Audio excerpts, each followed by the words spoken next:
coisa querida! Professora Adriane Falti chegando para mais uma aula de Direito Constitucional e agora a gente vai falar a respeito de um tópico muito importante para sua prova, que são os direitos sociais. Então, os direitos sociais, eles são um dos grupos, aqui uma das espécies dos direitos fundamentais. Então, lembra, eu tenho um grupo maior dos direitos fundamentais, que se divide em direitos e deveres individuais e coletivos, as disposições do artigo 5º. Eu tenho o grupo dos direitos sociais, que a gente começa a analisar agora. Eu tenho os direitos da nacionalidade, direitos políticos e os partidos políticos. Então, vem comigo para os slides para a gente rever um pouquinho mais a respeito desse tópico importante. Bom, o que são os direitos sociais? A gente tem que relembrar lá das nossas primeiras aulas, né, de teoria geral dos direitos fundamentais. Bom, os direitos sociais, eles são direitos de segunda geração. Então, direitos de segunda geração. Ou segunda dimensão, né? Eles são direitos de caráter prestacional. O que é isso? Direitos de caráter prestacional. Bom, lembra que os direitos de primeira geração, que são os primeiros direitos que surgem, eles são direitos relacionados à ideia de liberdade, que dizem para o Estado não faça. Lembra da nossa historinha lá? Tinha o rei absolutista, que impunha sua vontade, queria fazer as suas festinhas lá, abusava do seu poder político, era um Estado arbitrário e ele passa então a encontrar limites. Vem a burguesia, nasce então a burguesia, que exige direitos contra o Estado, direitos em face do Estado. E a ideia era que o Estado não se intrometesse nas relações, especialmente nas relações econômicas. Ou seja, o que se buscava ali era um Estado liberal. Então, o Estado não intervencionista, o Estado que deixa a coisa acontecer. E por isso os direitos de primeira geração, eles são os direitos civis, os direitos políticos, ou seja, direitos que dizem para o Estado, ó, não faça, me deixe livre e me deixe participar aqui da vontade política. Esses são os direitos de primeira geração. Já os direitos de segunda geração, eles nascem em um outro contexto. Lembra que o que nasce aqui, os direitos de segunda geração, ele é marcado especialmente pela Revolução Industrial. Então, nós tivemos a Revolução Industrial que muda a forma como nós produzimos as coisas. Então, lembra lá? Eu tinha um sapateiro para fazer um sapato. Aí o cara tirava o couro, curtia o couro, amarrava, tirava a medida da pessoa, formava, arrumava ali todo o sapato. Era assim que a pessoa comprava lá, tinha um sapato para ela, né? Nas oficinas, né? Então eu tinha toda uma cadeia de produção completamente artesanal, né? Que a pessoa fazia então toda a cadeia de produção. Era assim que se produzia. Com a Revolução Industrial, eu mudo um sistema de produção. Eu fraciono a produção. E com isso, eu mudo a forma como se trabalha no mundo.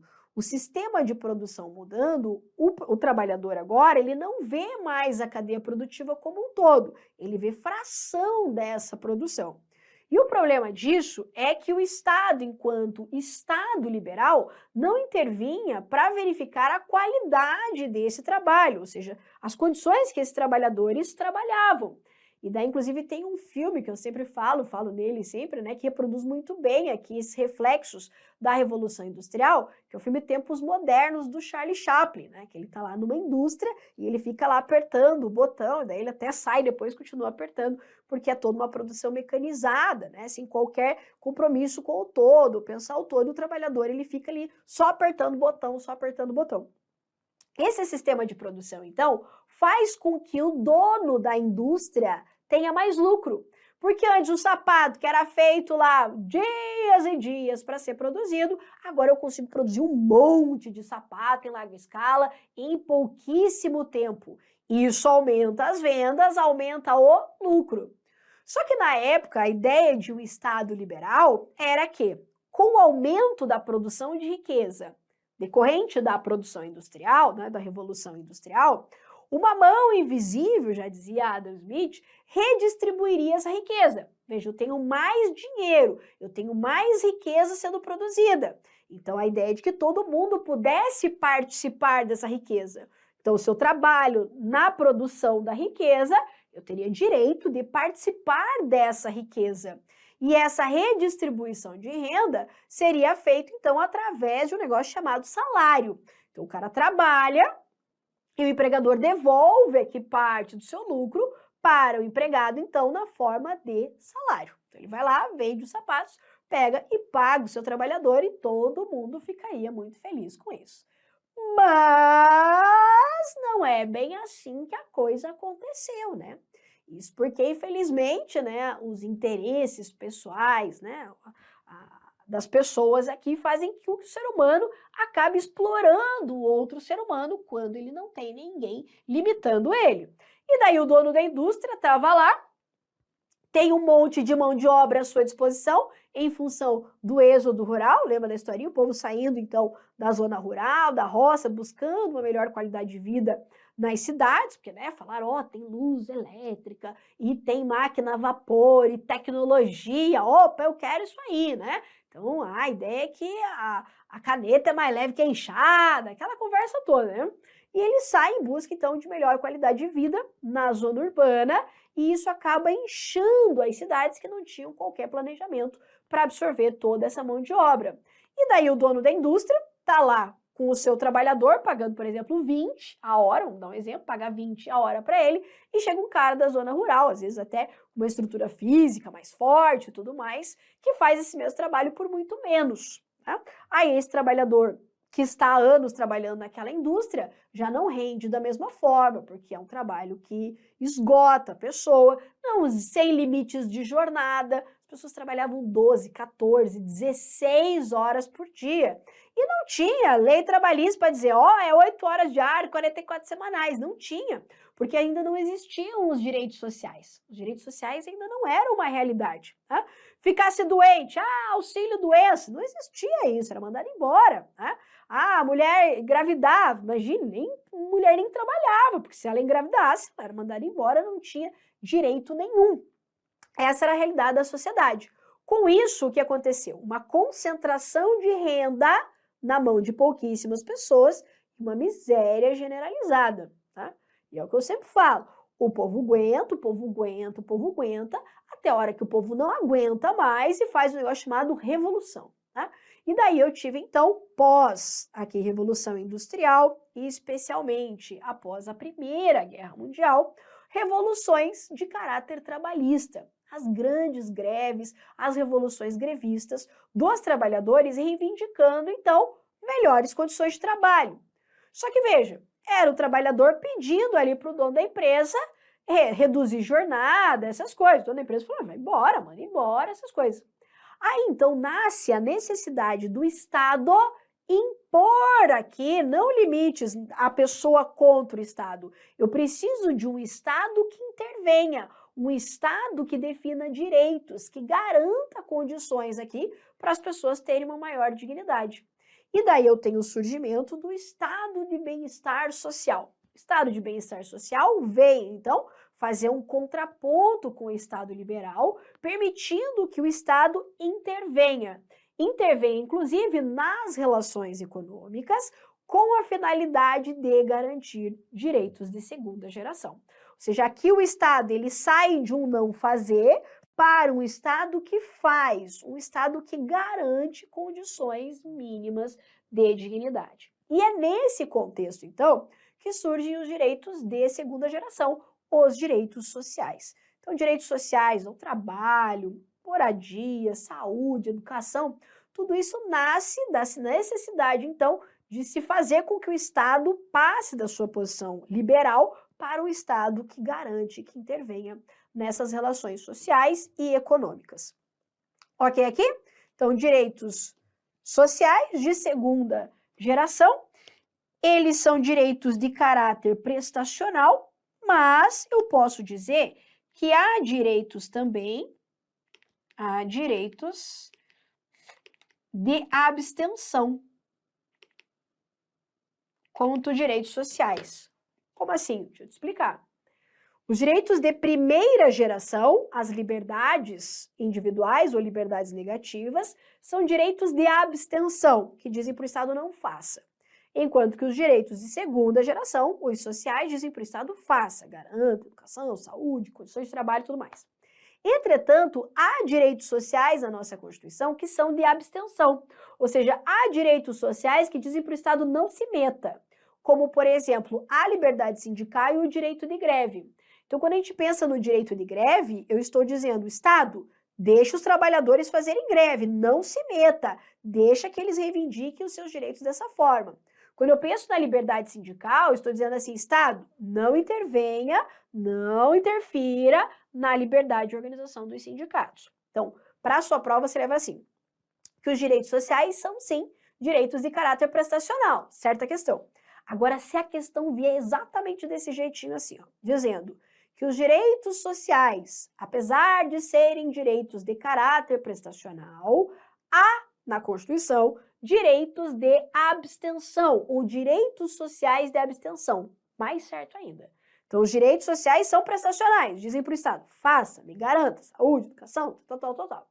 Mas eu tenho também direitos sociais que dizem para o Estado, ei, me deixe livre, não se meta nisso aqui, que isso aqui a gente tem que poder ser livre para realizar determinado direito social. Ok aqui? Beleza. Ainda, nós podemos colocar que os direitos sociais, eles asseguram aqui, deixa eu até colocar os direitos de abstenção para você não esquecer. Exemplo aqui, ó, direito de greve. Direito de greve e a liberdade sindical. Tá. Além disso, os direitos de segunda geração, então, impõem um dever para o Estado. Né? Então, eu tenho de um lado um direito, logo do outro lado eu tenho um dever do Estado. Dever esse tanto de proteção dos direitos, quanto de promoção. Então, proteção dos direitos sociais, quanto o dever de promoção, ou seja, de promover, de garantir esses direitos. Que dê, então, a finalidade disso tudo, condições mínimas de dignidade. Lembra que os direitos sociais, eles estão relacionados ao valor ideal de igualdade. Mas lembra, não igualdade formal, né? Igualdade material. Aqui é a ideia de um Estado tratar pessoas diferentes na medida das suas diferenças. Então, lembra que a igualdade é tratar os iguais de forma igual, mas os desiguais de forma desigual, na medida das suas desigualdades. Ou seja, pessoas que estejam em situação de desequilíbrio, eu preciso tentar voltar isso ao equilíbrio. Voltando ali nas revoluções grevistas. Então, os trabalhadores indignados com as condições de trabalho reivindicam melhores condições de trabalho. Não dá para ficar 16, 17 horas trabalhando, né, em condições insalubres, sem nenhum tipo de proteção e tudo mais, e começam a reivindicar direitos. O Estado, então, ele precisa fazer com que se garantam esses direitos. Como? Cria a lei dando direitos trabalhistas. Então, por isso, eu tenho a situação, o empregador aqui, o empregado aqui. Como que eu faço para equilibrar isso aqui? Dou direitos. Então, dou direitos, protejo, para que eles possam, né, numa relação formal aqui, estar em uma situação de igualdade material. Tá? Então, eu trato um grupo de forma diferente, dou privilégios, dou vantagens para esse grupo, mas porque eles estão em situação de desigualdade. Tá? Lembra que isso aqui, então, é fruto do surgimento do estado de bem-estar social, estado de bem-estar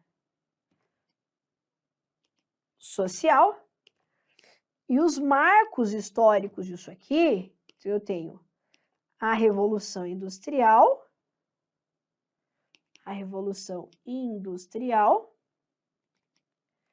e eu tenho as constituições, Constituição Mexicana de 1917 e especialmente a Constituição Alemã, que é a Constituição de Weimar de 1919, tá? E essas constituições, inspiram, então, a nossa Constituição de 1934. Então, a Constituição brasileira, que traz aqui os direitos sociais pela primeira vez, é a Constituição Federal de 1934, que foi inspirada especialmente na Constituição Alemã de Weimar. Tá? Então, primeira coisa, tudo que a gente tem que saber é como que surgem os direitos sociais. Eles são direitos de segunda geração, direitos com caráter prestacional. Dizem para o Estado, faça, concretize, proteja, promova esses direitos. Apesar de serem direitos de caráter prestacional, que dizem para o Estado, faça, há direitos sociais de abstenção, que dizem para o Estado, ei, segura a onda aí, como, por exemplo, o direito de greve e o direito à liberdade sindical. Logo, se eu tenho um direito de um lado, do outro tem um dever. Dever de quem? Dever do Estado, de proteção e promoção desses direitos. Tudo isso voltado para a igualdade material. Não é formal, como eu já vi questão em prova, igualdade material. Fruto, então, do estado de bem-estar social, que vem ali após o Estado liberal, que nasce da Revolução Industrial, marcos, Constituição Mexicana de 1917, Constituição Alemã de Weimar de 1919, e no Brasil isso vem em 1934, ok? Muito bem. E na nossa Constituição de 88, eu tenho, então, a partir do artigo 6º da Constituição, quais são os direitos sociais. Então, eu tenho um rol de direitos sociais elencados ali a partir do artigo 6º da Constituição, e a gente tem que ler para saber quais são eles. Olha lá. São direitos sociais: educação, a saúde, a alimentação, o trabalho, a moradia, o transporte, o lazer, a segurança, a previdência social, a proteção à maternidade e à infância, a assistência aos desamparados na forma desta Constituição. Esse artigo 6º, então, ele me apresenta um rol exemplificativo de direitos sociais. Então, o rol de direitos sociais mencionados aqui no artigo 6º não é um rol taxativo. Então, eu tenho esses direitos, mas eu posso ter outros direitos sociais. Mas para a nossa prova, ela vem assim. São direitos sociais elencados na Constituição. E ela quer que você decore, de verdade, ela quer que você saiba quais são esses direitos. E aqui vai ter que memorizar. E claro que a tia tem mnemônica para te ajudar nessa memorização. Vamos lembrar lá? Aqui, ó. Então, você vai gravar assim, ó. Essa mnemônica é legal. Edu mora lá. O Saul trabalha ali. E o Assis prossegue transportando preso. Como é que é, então? Edu mora lá. Edu mora onde? Lá. O Saul trabalha ali. E o Assis prossegue transportando preso. Não vai esquecer aqui quais são os direitos sociais. Vamos ver se você gravou aí, ó. Olha só. Edu de educação, mora de moradia, lá de lazer, saúde, trabalho, alimentação, assistência aos desamparados. Teté, na prova assim, ó. Assistência aos desempregados. Aí você pensa, nossa, claro que tem assistência aos desempregados. E tem, né? Mas não está elencado enquanto direito social. Então, assistência aos desamparados. Não esquece. De proteção à maternidade e à infância. Na prova, proteção à maternidade, infância, adolescência, juventude e idoso. De fato, a gente vai ter proteção do idoso, do adolescente, lá no título da ordem social. Mas elencado como direito social aqui no artigo 6º, só quem? Proteção à maternidade e à infância. Tá? Se tiver qualquer outra coisa aqui nessa proteção, tá errado. Ainda, segue de segurança, e aqui eu estou falando em segurança pública. Estou falando em polícia. Então, não podemos confundir o direito de segurança, mencionado lá no artigo 5º da Constituição, com o direito à segurança aqui do artigo 6º. O direito à segurança lá no artigo 5º é direito à segurança jurídica, segurança nas relações processuais. Quando a gente fala direitos de segurança, lá nos direitos individuais do artigo 5º, eu estou falando de ampla defesa, contraditório, né? Que a lei não retroage para prejudicar o direito adquirido, o direito perfeito não é coisa julgada. Estou falando de direitos nessas relações jurídicas. Isso é segurança jurídica. Aqui, segurança enquanto direito social é segurança pública. Estou falando do artigo 144 da Constituição, estou falando das polícias. Então, eu posso dizer que o direito à segurança, segurança pública, é um direito social, ok? Enquanto que o direito à segurança jurídica é um direito individual do artigo 5º. Eu tenho ainda transporte e previdência social. Veja que nem todos esses direitos nasceram desse jeitinho aqui na Constituição. Alguns desses direitos foram inseridos por emenda constitucional. E por incrível e chato que pareça, cai em prova quais direitos sociais foram inseridos por emenda. Vou destacar para você então. Então, quais direitos foram inseridos por emenda constitucional? Primeiro, o direito à moradia. O direito à moradia ele foi inserido pela emenda 26 de 2000. Você não precisa aqui decorar a emenda, tá? Não precisa decorar a emenda, mas você tem que saber que foi inserido por emenda, tá? Eu tenho ainda o direito à alimentação, que foi inserido pela emenda 64 de 2010, e eu tenho o último direito, que foi inserido por emenda, que é o direito ao transporte, que é a emenda constitucional 90 de 2015. Então, o último direito aqui que foi inserido pela Constituição, que foi inserido na Constituição, é o direito ao transporte, tá? Eu quero fazer ainda outras observações importantes aqui, ó. Primeiro, o direito à moradia, ele é diferente do direito à propriedade. Ai. Como assim? Deixa eu te explicar. O direito à propriedade é um direito lá no artigo 5º. Lembra que a Constituição fala? É garantida a propriedade e a propriedade deve atender a sua função social. Quando eu penso no direito à propriedade, enquanto direito individual lá do artigo 5º, eu estou dizendo assim, Estado, não se meta na minha propriedade. Se eu sou o proprietário de uma coisa, você não pode sair interferindo, você não pode sair invadindo minha propriedade. Ou seja, eu estou dizendo para o Estado, não faça, não restrinja esse meu direito. Claro que existem exceções, porque não existe direito fundamental absoluto. Mas o comando é esse, Estado, me deixe livre aqui com a minha propriedade privada, garantindo ela, tá? Não permito também que ninguém invada nem nada, mas ela é minha, né, e está garantida. Veja que essa garantia só vale para quem tem propriedade, não é? A propriedade, ele é um direito para quem é proprietário. Se você não tem propriedade, você não tem esse direito garantido. Diferente do direito de propriedade, eu tenho o direito à moradia. O direito à moradia é um direito social. Então, aqui, a história inverte. Enquanto o direito à propriedade é Estado não fazendo, deixando livre, aqui o direito à moradia é a Constituição dizendo assim, Estado, você está vendo esse monte de gente em situação de rua?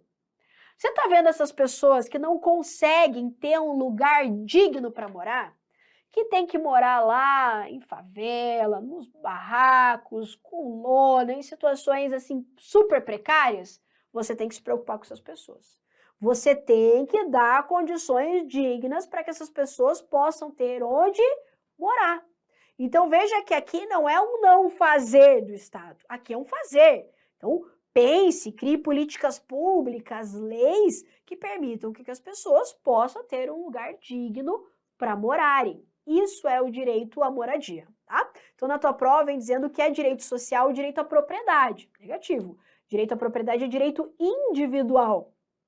Direito social aqui é a moradia. Ok aqui? Tá. Em relação ao lazer, né? O concurseiro não sabe muito direito o que é isso, mas o lazer, que se escreve com Z, né? Não com S, que com S fica laser. O direito ao lazer, ele está relacionado à promoção social, à busca da felicidade. Olha só isso aqui, que coisa linda, que coisa querida. Veja que teve uma época teve uma proposta de emenda à Constituição para inserir o direito à felicidade como direito social. Essa emenda não passou, né? Então, o direito à felicidade, ele não é um direito social elencado aqui.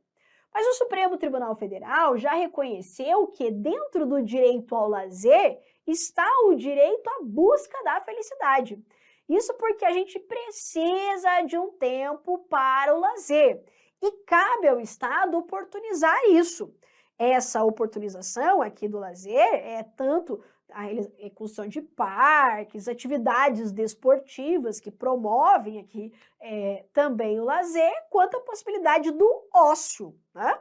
O não fazer nada, né? O ficar podendo descansar puramente.